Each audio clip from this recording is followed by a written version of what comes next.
Hai, jumpa lagi dengan saya Kim di Inspirations by the Terrace. Sebelum memulai dari video ini, mungkin di awal, ini masih awal tahun baru, jadi saya mengucapkan selamat tahun baru kepada teman-teman sekalian. Semoga di tahun yang baru ini kita semua diberikan berkat dan anugerah dari Tuhan, dan semua dalam keadaan sehat dan karirnya juga makin baik, dan terutama di investasinya juga akan mendapatkan cuan buat teman-teman sekalian. Oke, tanpa berlama-lama, saya akan menjelaskan ya di video kali ini adalah penggunaan investing tool yang saya sudah pernah jelaskan sebelumnya ya. Jadi apa itu investing tool? Itu adalah indikator yang saya buat ya, indikator custom ya yang saya buat untuk aplikasi MetaTrader 4. Saya belum bikin untuk yang MetaTrader 5-nya. Mungkin kedepannya saya akan buat, belum tahu, rencananya belum ada. Kemudian yang untuk trading view, versi trading view-nya juga mungkin saya akan buat juga di kedepan hari. Oke, itu aja sih pembukaannya, dan saya akan langsung ke MetaTrader ya. Kita sama-sama lihat. Di sini saya menggunakan demo account ya, punyanya Dukas Kopi. Saya baru buka nih, baru minggu lalu ya. Jadi saya baru coba, dan di sini investor tool saya udah pasang ya di sini indikatornya ya. Jadi nama indikatornya adalah investor tool ya. Jadi kita tinggal pasang aja ya. Kemudian di sini teman-teman bisa melihat, saya akan coba jelaskan ya kolom per kolom dari indikator investor tool ini. Sebenarnya ya indikator ini adalah hasil pengembangan dari indikator yang saya buat sebelumnya, yaitu indikator daily range ya, multiple pair daily range, average daily range. Nah, jadi kolom yang pertama di sini masih adalah pair ya, karena ini hasil adopsi dari indikator saya sebelumnya ya. Ya, caranya menampilkan ini, dia akan menampilkan secara otomatis semua yang sudah teman-teman daftarkan di Market Watch. Nah, jadi kalau Anda mau buang yang mana gitu, nanti di sini akan berkurang jumlahnya. Dan ini hanya menangkap yang instrumen yang forex ya. Jadi kalau di luar forex dia nggak akan tampilkan, walaupun di Market Watch ada. Jadi seperti kayak indikator indeks ya, seperti indeks saham, seperti komoditi yang lainnya, oil dan sebagainya yang lainnya. Nah, itu nggak muncul. Nah, kolom yang berikutnya adalah average daily range. Oh ya, ini teman-teman, ini sudah saya bikin untuk bisa di sorting ya. Jadi misalnya pair ini sorting berdasarkan pair, kemudian ini adalah sorting berdasarkan average daily range ya. Jadi di sini kita bisa mengurutkan yang paling pendek ternyata Euro Swiss franc ya. Ini 53,5 range 20 harinya. Jadi sekarang ini 2 days range-nya 25,2, artinya dia udah mencapai 47% nih hari ini aja dia pergerakannya. Gitu ya, teman-teman. Jadi inilah arti dari 3 kolom yang pertama ya. Nah, kalau yang pair ini kita nggak hitung ya, anggap aja ini pair ini kolom 1, kolom 2, kolom 3. Nah, kolom keempat dan kolom 5, all time low, all time high. Ini kita baru masuk dari inti dari indikator investor tool ini ya. Jadi all time low itu menunjukkan harga terendah dari masing-masing pair ini ya, di time frame monthly ya, sepanjang sejarah. Kenapa saya pakai monthly? Ya karena untuk bisa mendapatkan informasi sejauh-jauhnya sepanjang sejarah, karena saya targetnya sepanjang sejarah. Tetapi sepanjang sejarah mana? Tentu terbatas, yaitu sepanjang sejarah yang tertangkap oleh data yang ada di broker. Jadi kalau muncul di sini segini ya, di broker ini saya pakai broker Dukas Kopi, mungkin di broker yang Anda pakai bisa berbeda gitu loh, karena sesuai dengan data yang ada di broker gitu.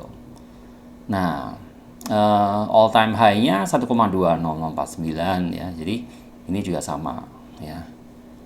Nah, yang berikutnya ini juga tidak kalah pentingnya ya. Ini adalah kolom yang menunjukkan kedekatannya, seberapa dekat ya perbandingan harga sekarang itu udah lebih dekat ke ATL atau lebih dekat ke all time high. Kalau dia lebih dekat ke all time low alias ATL, maka nilainya yang ini kan 18% ya. Berarti ini dia lebih dekat ke ATL nih, lebih dekat ke all time low. Berarti Euro Swiss franc ini harganya sekarang posisinya lagi relatif di bawah, lagi murah gitu. Berbeda dengan misalnya seperti AUD NCD. AUD NCD ini dia dekat, lebih dekat ke all time high ini yang warna hijau. Ini artinya kalau hijau ini berarti dia lebih dekat. Kalau yang warna merah ini dia yang lebih jauh. Nah, gitu. Jadi perbandingannya dari harga dari warna ya kita bisa melihat. Saya klik kok nggak jalan ya. Mungkin betul. Oh ya sudah. Nah ini jadi kalau saya mau mengurutkan berdasarkan percent distance to ATL, kita akan melihat bahwa saya akan mencari pair-pair yang lebih dekat, cenderung lebih dekat ke all time low. Itu ada euro Singapore dollar ini ternyata 6%. Jadi dia jauh banget nih jaraknya dengan ATH. Jadi kalau kita pasang posisi buy, dia akan kecenderungannya akan naik ya. Tapi teman-teman harus perhatikan juga mengenai kalau yang mereka yang follow trend ya, harus perhatikan juga. Berarti trennya ini sekarang lagi kemana nih? Jangan-jangan dia udah dekat banget 90%, ternyata dia akan semakin gede nih nilainya. Berarti itu artinya ya dia sedang turun, memang sedang turun gitu. Jadi ya harus hati-hati juga. Cuman di sini ini menunjukkan dia sangat dekat sekali dengan all time low ya teman-teman. Maaf. Nah, saya lanjutkan. Jadi di sini ada yang menarik nih, ada beberapa yang menarik antara lain euro Singapore dollar, euro Swiss franc, pound sterling Canadian, sama USD Singapore dollar. Ini lumayan ya, cukup menarik ya. Kalau untuk kita mengejar buy ya, posisi buy gitu. Jadi kalau dekat sama all time low ya cenderung kita akan pasang posisi buy supaya kita akan cepat mantul dan harganya lebih murah gitu loh. Harganya lebih murah jadinya. Nah, kok bisa kita lebih murah? Nah, mau semurahnya seberapa gitu kan? Nah, di sini ditunjukkan di dollar min equity dan percent risk. Jadi gini, misalnya ya, saya klik di percent risk lah ya. Atau ya udah nih, sekarang udah percent risk. Jadi dia di order berdasarkan percent risk yang paling kecil adalah yang 0,222%, tapi ini adalah dekat dengan ATH. Saya contohkan yang Canadian dollar dan Swiss franc ya, yang 24% ya. Ini dia 0,33% nih. Nah, ya. Minimal equity-nya adalah 33,99%. Artinya gini, artinya dia nggak sampai 1%. Seandainya saya buka risk per trade-nya itu 1%, itu masih masuk gitu loh, masih bisa. Logikanya begitu. Kalau 0,33%. Tapi saya biasanya nggak sepesimis itu gitu, nggak pakai risk per trade ya 1%. Kenapa? Karena dia dekat dengan all time low, makanya saya akan cenderung untuk lebih berani, bisa lebih besar dari 1%. Nah sekarang saya akan mencontohkan penggunaannya ya. Jadi bagaimana menggunakan tool ini ya di dalam praktek trading yang sesungguhnya ya. Ini untuk memudahkan teman-teman ya, mungkin akan lebih mudah kalau saya praktek langsung nih ceritanya. Jadi di sini pagi ini saya sudah pasang USD Swiss franc, kemudian sini ada Euro Swiss franc, Canadian Swiss franc, dan Euro Singapore dollar ya. Ini berdasarkan dari percent risk yang ini ya. Nah mungkin saya akan pasang lagi yang mana yang berikutnya yang agak relatif ini. Ternyata Euro GBP ya. Ini tapi ini 46%, 54% ini terlalu dekat ya, jadi nggak bagus nih kalau menurut saya. Oke lah, nggak apa-apa, saya akan korbankan yang ini ya. Saya close aja dulu dan saya akan buka lagi ya yang baru supaya bisa menjelaskan ke teman-teman ya. Euro Swiss franc. Nah, Euro Swiss franc dan Canadian Swiss franc ya, boleh ya, buat contoh.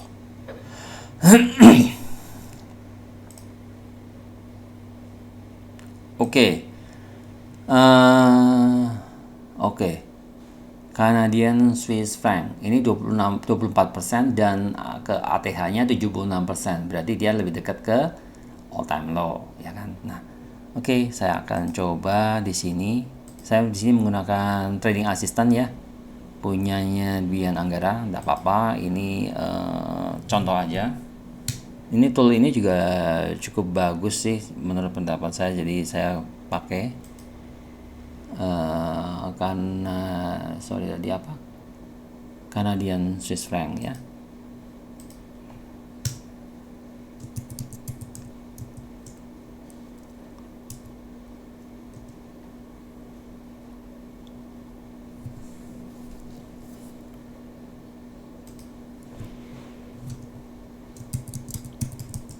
Oke, nah ini dia. Nah, cara menggunakannya adalah begini teman-teman. Nah, ini kita lihat ya, Canadian Swiss franc posisinya sekarang ini kan adalah daily separator ya, daily separator. Berarti hari ini itu dia ini dengan time frame H1 dia ini udah jalan 1 2 3 4 ya, 4 jam ya.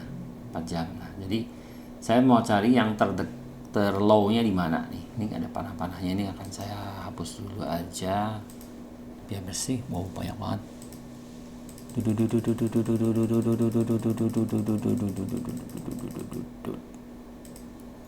Oke.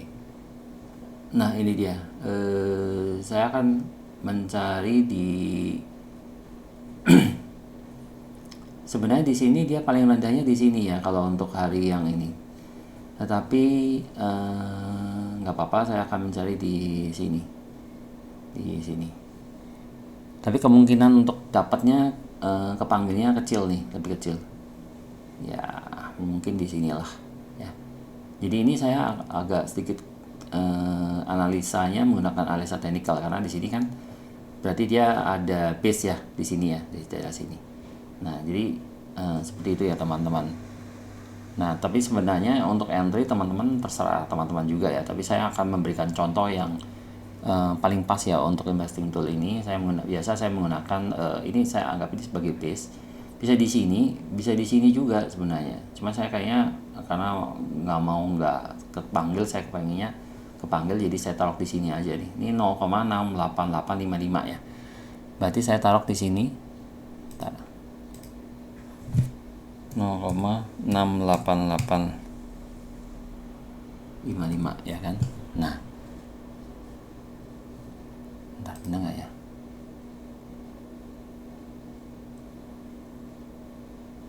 Di mana tadi?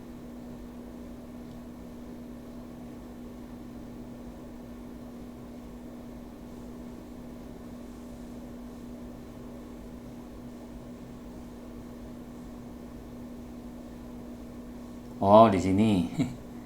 0,68851 lah. Ya 51. It's okay ya. Kita kurang lebih aja di situ. Kemudian stop loss-nya. Nah, ini dia stop loss-nya. Stop loss-nya gimana nyari lihatnya? Kita bisa lihat di sini sih. CHF stop loss-nya di 0, all time low-nya di 0,6603. Berarti saya kurangi dikit lah, sekitar 10 pip. Berarti 0,6590.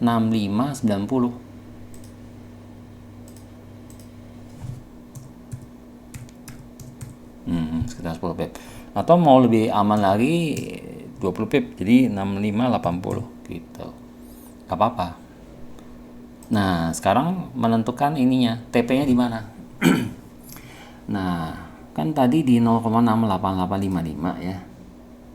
6855 ya entry-nya. 68855. di sini ya. Nah, kita lihat average daily range-nya ada 57, today's range sudah 24 ya kan. Jadi masih ada another 24. Nah, tapi another 24-nya ini bisa naik bisa turun. Ya, kalau bisa naik bisa turun, katakanlah 50% dari naik dan turunnya adalah berarti 10 gitu. 10 lah. Berarti saya bisa naruh take profit price-nya yang price ya, bukan yang rasio. Nah, itu adalah di sebentar tadi di sini ya. 10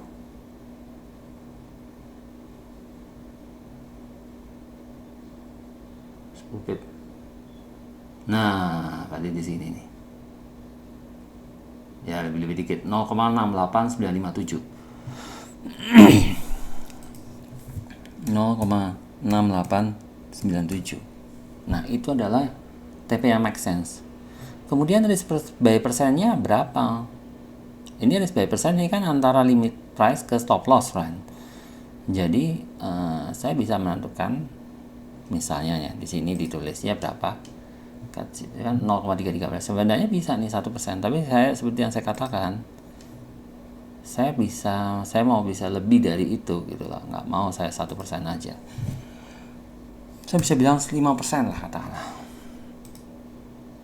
Nah, jadilah segini. 5%-nya USD Swiss Canadian Swiss franc itu berapa? 0,15 ternyata. Bisa seperti itu. Atau misalnya Anda nggak puas dengan ini, mau 1% aja gitu, bisa juga, karena kan tadi sebenarnya di bawah 1% kan, ya enggak. Jadi kalau misalnya 1% pun bisa ya. Ketemunya berapa? 0,03 ya. Karena apa? Kenapa 0,03? Karena ini itu kan yang 0,01. 0,01 nya 0,33. Jadi kalau 1% berarti 3 kali dari 0,33 gitu. Iya, jadi 3 kali dari 0,01. Jadi Jadi 0,03. Ya, ini 0,03. Nah, kira-kira seperti itu ya teman-teman. Jadi di sini kalau Anda klik di sini maka dapat profitnya sekitar 3,73%, 3,73 dolar. Nah, itu adalah cara menggunakan investing tool ini, teman-teman. Nah, saya kasih contoh satu lagi ya, yang mungkin agak sedikit berani ya. Di sini saya udah pasang yang euro Singapore dollar tuh 0,14 nih. Saya nggak tahu tadi milihnya gimana, cuman saya coba hapus ya. Saya ulang lagi yang euro Singapore dollar, atau ya nggak apa-apa euro Singapore dollar, karena di sini yang risknya paling kecil after that adalah euro Singapore dollar, dan ini jaraknya 6%, ini 94% ya, distance to high-nya to atau ya 94%, sorry, distance to all time low-nya adalah 6%. Jadi ini preferable, most likely adalah euro Singapore dollar. Kita pilih posisi buy. Oke, sekarang saya ke Singapore dollar, euro Singapore dollar ya tadi ya, euro Singapore dollar. Oke, benar nggak ya euro Singapore? Oh ya benar, euro Singapore dollar. Oke. Nah, di sini gampang sekali ya. Ini saya juga akan ambil kurang lebih ini, karena di sini kan ada, lihat di sini itu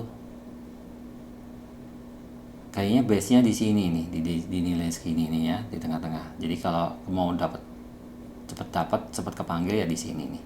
1,41845. Kita cepat aja ya. 1,41845. Mengenai ini saya technical analysis saya nggak ajarkan ya di sini. Teman-teman bisa berimprovisasi sendiri. Mau masuk di entry di harga berapa? Yang jelas saya akan menjelaskan di sini lebih ke cara menentukan stop loss dan take profitnya. Oke, stop lossnya bagaimana? Di sini euro SGD terendahnya 1,3710. Saya taruh katakan katakanlah kalau 10 pip kan 1,37 aja, berarti kalau 20 pip 1,3690. 1,3690. Oke. Ya. Kemudian take profit price-nya, nah ini saya akan jelasin kembali lagi yang mungkin agak sedikit mikir ya. Euro Singapore dolar ini kan 89,6 nih average daily range-nya 20 hari terakhir, tapi today's range-nya 34,7, berarti still have another, misalnya nih 35 apa sih 90, berapa tuh, 90 dikurangi 35, 90 dikurangi 30, 60, 55, masih 55 pip ya kan, 55 pip. Nah 55 pip ya udah, tadi kan masuknya di sini, berarti 55 pipnya ada di situ juga, titik itu juga. Titik ini nih 55 pip ke atas, karena kan kita posisi buy, berarti di sini nih teman-teman. Nah 1,42404, 1,42404. Nah udah. Terus risk buy persennya berapa, karena ini kecil banget ya, maka mungkin kalau saya 1% pun masih bisa nih, cuma saya mau lebih dari 1%. Kenapa saya berani? Karena ya dekat dengan all time low gitu ya, jadi saya bisa bilang 5% katakanlah. Nah berapa lotnya? 0,13. Wah ini 5% nih. Nah teman-teman, kita mau lihat ya, benar nggak SL-nya itu benar-benar di bawahnya all time low. Kita ke monthly ya, time frame monthly. Nah kelihatan tuh di situ tuh, udah nyaris tempel tuh. Nah udah nyaris tempel ya kan. All time low-nya ternyata di sini teman-teman. Jadi ini sekitar berapa nih? Bulan 1, 2 kan, Januari, Desember, November, Oktober, September. Nah di September cukup dekat, makanya nggak terlalu berani sebenarnya. Kalau teman-teman mau pakai 1% pun silakan, nggak masalah, karena terlalu dekat ya, siapa tahu dia bisa balik lanjutin tren ke bawah ya kan, bisa aja. Jadi ini sebenarnya bukan tanpa risiko sama sekali ya, tetap ada risk dia akan turun ke bawah, tapi ya kita pendek aja ya, ke TP-nya tuh jauh lebih pendek ya. Jadi ini adalah teknik trading yang tidak umum. Kalau teman-teman biasa dengar teknik trading tuh satu banding risk rewardnya tuh 1:1, 1:2, 1:3 gitu ya teman-teman ya. Tapi kalau di sini itu menggunakan risk reward yang tidak konvensional ya. Jadi bukan yang risknya 1 maka rewardnya minimal 1. Kan biasa dibilangnya begitu kan, risk reward kalau 1 risknya 1 maka rewardnya 1 minimal, atau 2 atau 3, jadi 1:2, 1:3, 1:4, 1:5, bahkan kadang-kadang ada yang 1:10 nih, ekstrim. Which is tidak salah, itu karena memang teorinya seperti itu. Tetapi dalam pemahaman saya, kita ini di sini karena kita memperhitungkan sampai ke all time low ya. Sebenarnya kalau kita beli barang ya, kita beli barang kan kita the whole price sebenarnya. Harganya misalnya 1.000 ya kita bayar 1.000 gitu. Baru ketika dia naik jadi 1.100, kita udah untung 10% sebenarnya. Tapi itu kan berarti risknya itu 1.000, berarti itu 1 ya. Jadi 100 itu untungnya itu kan berarti kan 1 banding 0,1 gitu. Ya, coba teman-teman renungkan, benar nggak? Kalau kita risknya 1.000 ya, kemudian kita dapat untung 100 aja, itu kan berarti 1:0,1. Berbeda dengan kalau misalnya kita mau 1:1. Kalau banding 1:1 berarti saya beli dengan harga barang nih 1.000 ya. kemudian kita jual 2.000. Nah itu baru 1:1, artinya kita mengejar keuntungan 100%. Jadi buat saya kalau 1:1, minimal 1:1 itu sebenarnya mengejar keuntungan 100%, yang menurut pendapat saya it's bukan impossible to achieve, tetapi sepertinya too good to be true ya, dalam mindset saya. Nah oleh karena itu saya cenderung menggunakan risk reward yang 1:0,1, 1:0,2. It's fine, karena apa? Itu sudah keuntungan 10%. 1:0,2 itu udah keuntungan 20% gitu dari harga barangnya. Tapi karena kita berbisnis di pasar berjangka, maka kita dapat keuntungan leverage. We don't have to pay the whole 1,000.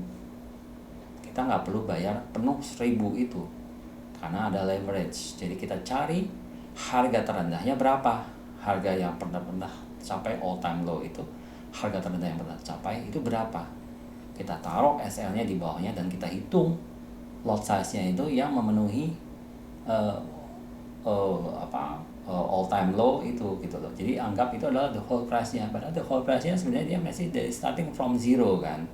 Tapi mana ada yang namanya forex harganya sampai menyentuh zero, nggak pernah ada gitu. Kecuali kalau misalnya tadi apa ya, USD Sing dollar ya kalau nggak salah, euro Singapore dollar. Kecuali kalau Singapore-nya bangkrut baru nilainya jadi nol ya. Euronya bangkrut gitu kan, sampai jadi euronya jadi nilainya nol, nggak mungkin gitu kan, hal itu tidak mungkin. Dan euro itu banyak negara di situ ya kan, dan Singapore dollar juga tidak mungkin dia mau bangkrut juga. Jadi kedua mata uang itu akan dipertahankan mati-matian oleh negaranya masing-masing, sehingga nilainya akan tetap tinggi gitu ya teman-teman. Oke, itu aja sih dari saya untuk pengenalan aplikasi indikator investing tool ini. Kalau teman-teman tertarik dengan indikator ini, saya akan cantumkan linknya ya untuk membelinya atau menyewanya di MK5 Market. Dan kalau teman-teman juga ingin berdiskusi lebih lanjut tentang tool ini, ya silakan bisa menghubungi saya yang mungkin ditaruh di kolom komentar, atau mungkin bisa kontak saya, japri saya di Facebook saya. Dari situ kita bisa berkomunikasi dan bisa menjalin silaturahmi, mungkin bisa berdiskusi cara menggunakan. Dan kalau teman-teman ingin berkomentar atau berpendapat yang lain juga silahkan. Itu saja saya kira. Terima kasih sekali lagi, selamat tahun baru, dan semoga teman-teman juga diberikan berkat dan kesehatan. Terima kasih, sampai jumpa.